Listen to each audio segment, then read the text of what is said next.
What's up, everybody? This is Phil Rogacki. And I'm Jared Abergina. You're listening to Two Tree Guys Podcast.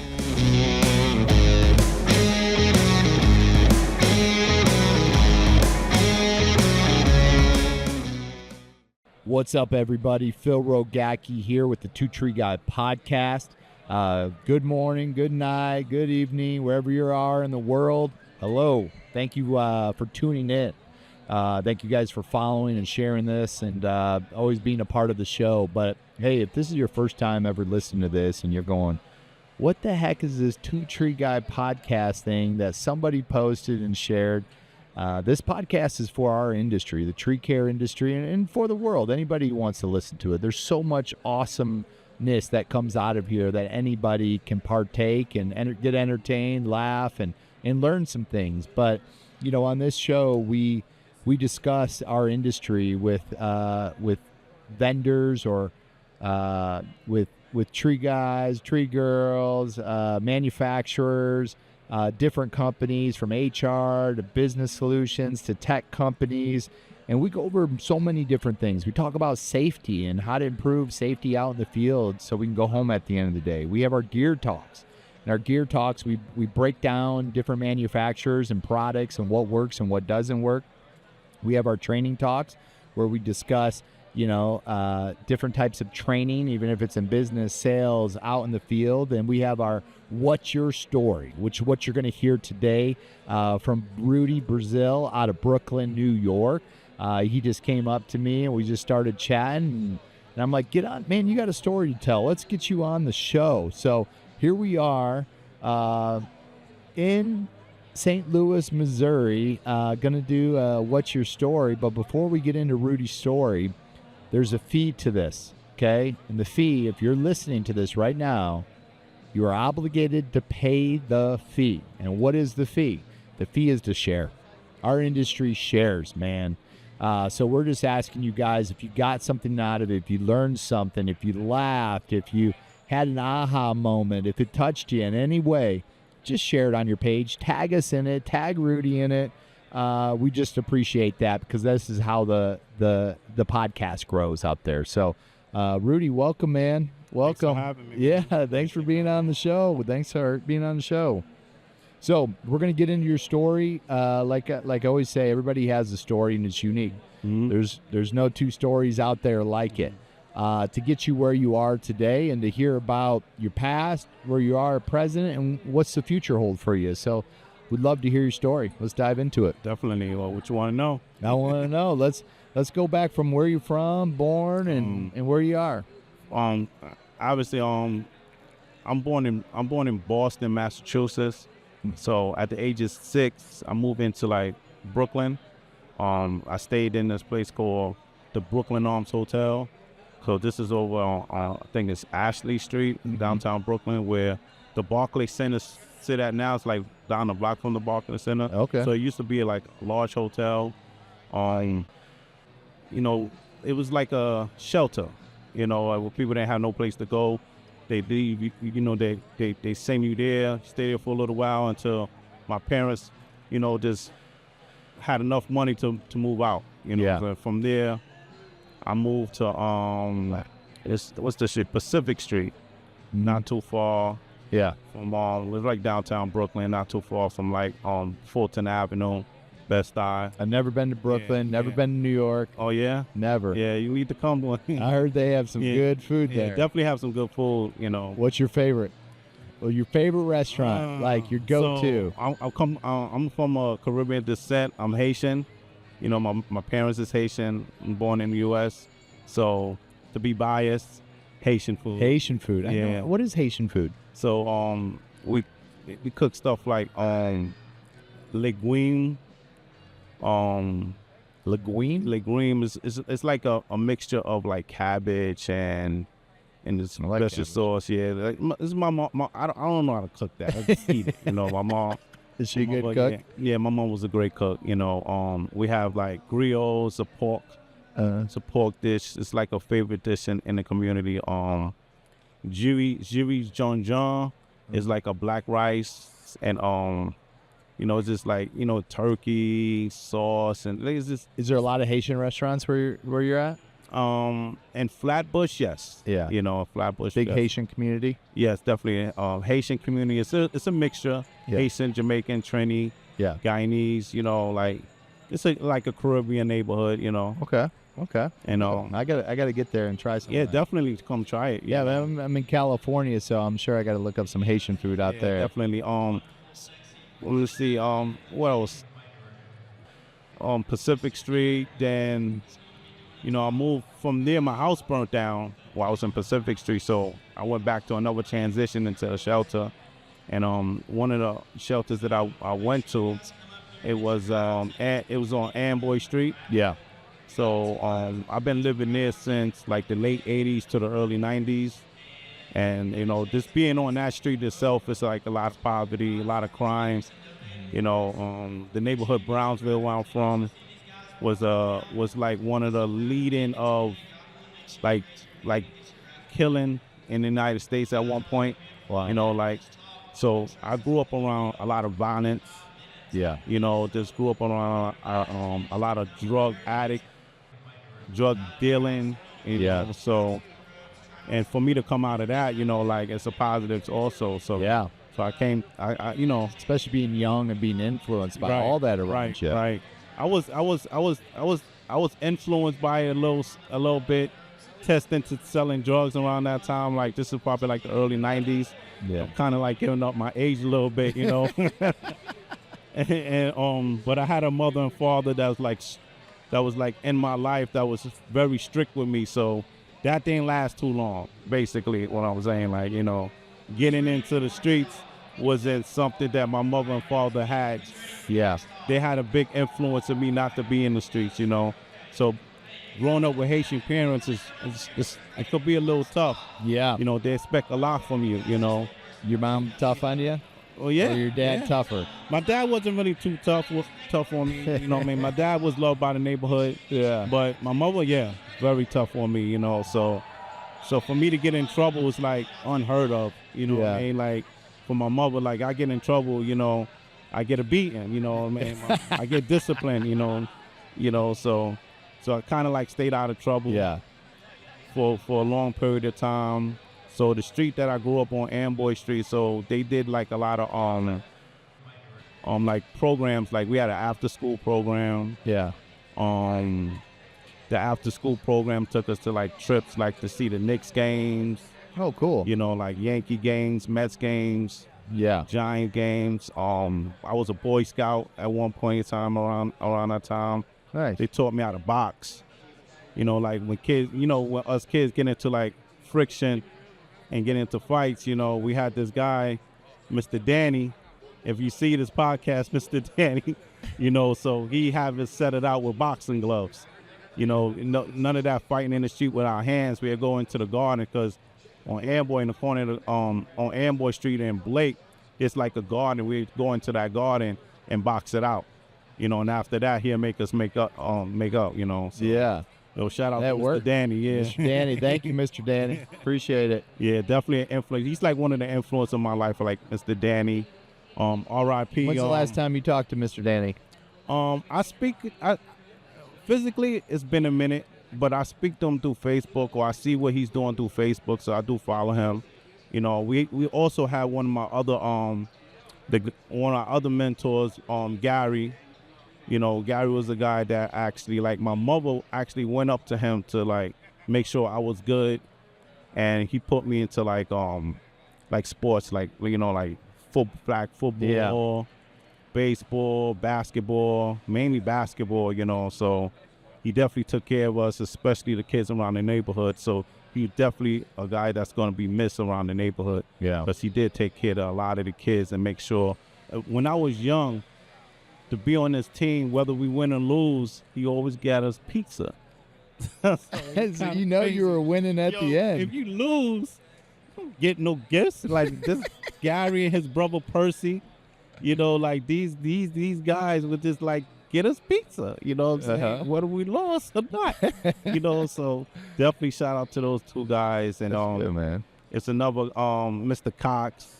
Yeah. You know, another guy that just also These guys were helping just pull people out, people you out. know, Yeah, like especially when keep we're 'em- young. You know, like like the streets is where I grew up, like the streets is the drug dealers was always an influence that everybody want to be like, but these guys was the guys that just took us out of that element yeah, and showed you another just path. put us in another path, and kind of like they had their way of disciplining us, making sure we go to school and stuff like that. So with Danny and those guys, they kind of like was a big influence of my life and where I projected myself to be right now. That's good, man. That's so good.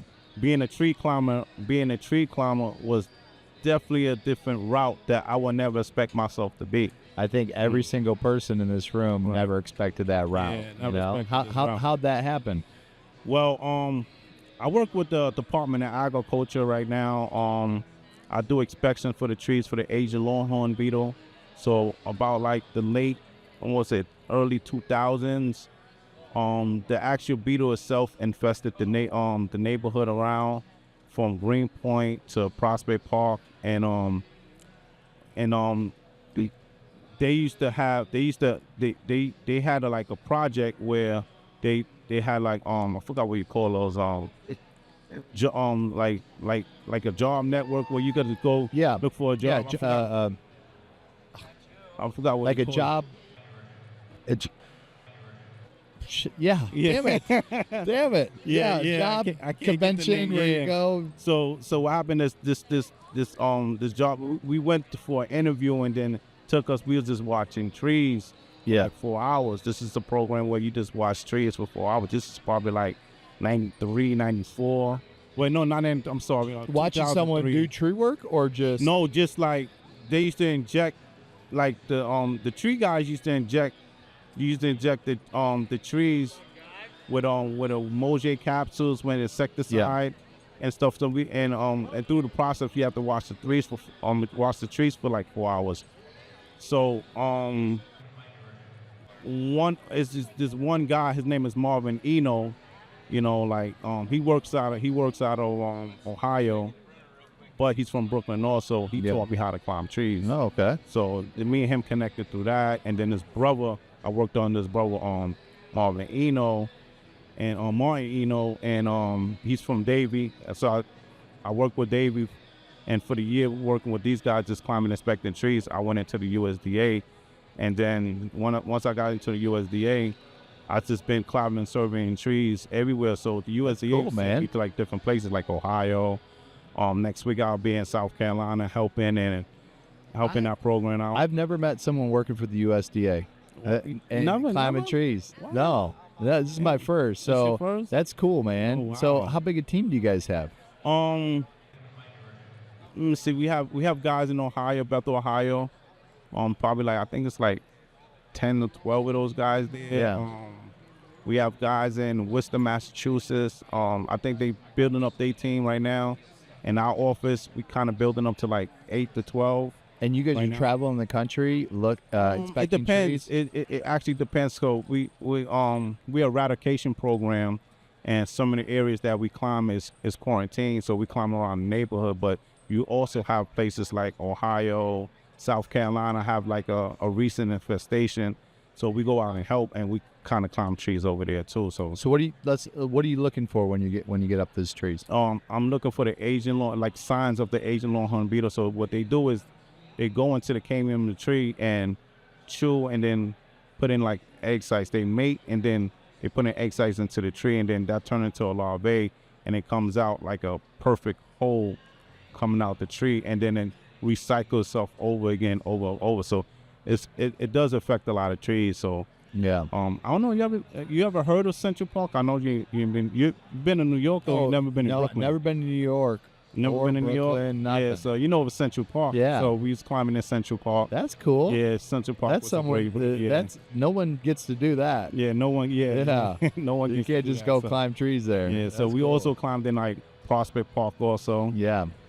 So it's fun climbs, and it's kind of like a recreational climbing, but you actually have to like climb and inspect. Yeah. So a lot of the equipments that's in this expo now, we kind of test this a lot of these equipments and stuff Yeah. like that. So we do test some equipments right now. Like I climb with the zigzag right now. Yeah. Because it's, I don't have to change anything. I could use that just to go SRS Yeah. and then move into a moving system, It's Nice. yeah. So like actually doing this job and it's just actually careers like kind of like changed my life and my whole mind of Been thinking. doing it for 15 years. Yeah, right? 15 years. Yeah, That's a long time. that's man. a very long time. That's a long time. Where do you see yourself going in this industry, or what's your dream / direction you want to go in the future?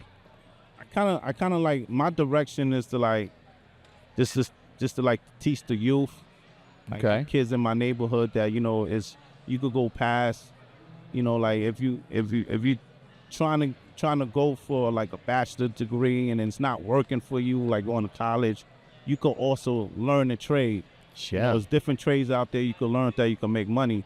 So my dream right now is to just pass the knowledge, Yeah. So Pass the I did knowledge. what I could do I did what I could do with climbing, but passing the knowledge is more Yeah. effective for me for the future, Well, how can the academy or the podcast, how can we help you go that route and get into helping with the kids in your neighborhood and stuff? just, to see what y'all doing. It's a similar direction that I'm trying to go. Yeah. If the academy could just help me find that direction, like I'm gonna do my part. If y'all willing to help, Yeah. it's definitely like a plus. Okay. Definitely a plus. But And this podcast is also a platform. Guys, you're listening to this. You're in Brooklyn, New York.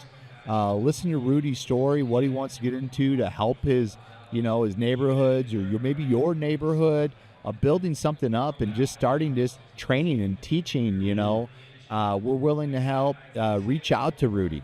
Rudy's on Instagram, and I'll say it again at the end, is K and his last name, Bresil. That's KBRESIL. Reach out to him and try to get something started and work with us on that. This is how things are begin.